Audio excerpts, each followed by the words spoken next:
केंद्रीय मंत्री अमित शहांच्या घरी महायुतीची जागा वाटपांसंदर्भातली बैठक सुरू झाली आहे।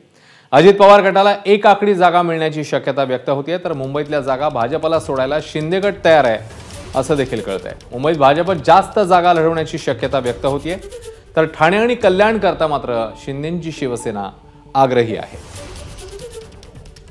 सोमेश कोलगे पुन्हा एकदा ताजे अपडेट देतील। सोमेश, बैठकीला सुरुवात होतीये, कोणकोणते प्रमुख मुद्दे आहेत या बैठकीमध्ये?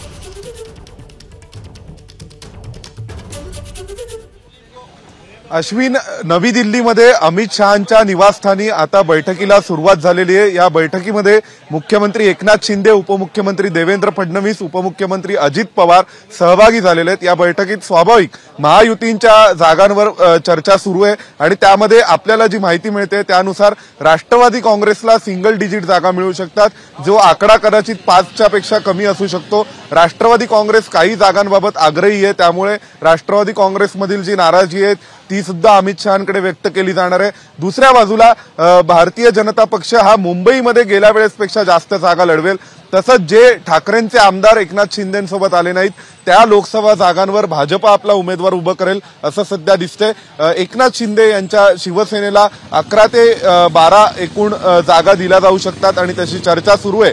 तर ज्या खासदारांचं तिकीट कापलं जाईल त्यांना राज्यपाल नियुक्त आमदारांच्या मार्फत असेल किंवा इतर राजकीय पुनर्वसनाबाबत भाजपच्या केंद्रीय नेतृत्वाकडून आश्वासन देण्यात आल्याचं आपल्याला कळतंय। त्यामुळे या बैठकीमध्ये आज शक्यता आहे की महाराष्ट्रातील लोकसभेच्या जागा वाटपाचा तिढा महायुतीतील सुटू शकतो।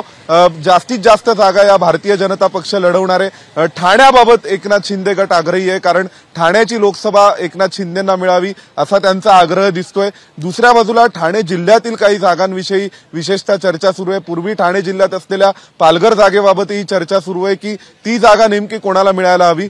परंतु एकंदरीत सध्याचं चित्र पाहता शिंदे गटाच्या खासदारांचंही ज्यांचं तिकीट कापलं जाईल त्यांना पुन्हा भाजपच्या मार्फत कुठेतरी राजकीय पुनर्वसन त्यांचं नक्की केलं जाईल आणि अजित पवारांच्या बाबतीत राष्ट्रवादी काँग्रेसला कमीत कमी जागा या लोकसभेच्या वेळेस दिल्या जाणार आहेत।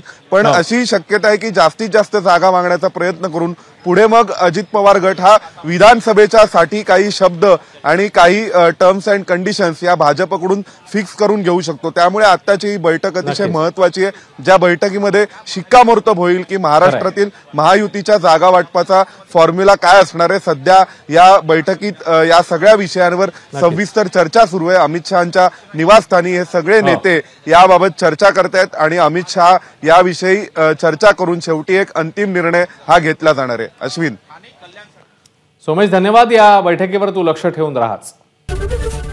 एबीपी माझा, उघडा डोळे बघा नीट।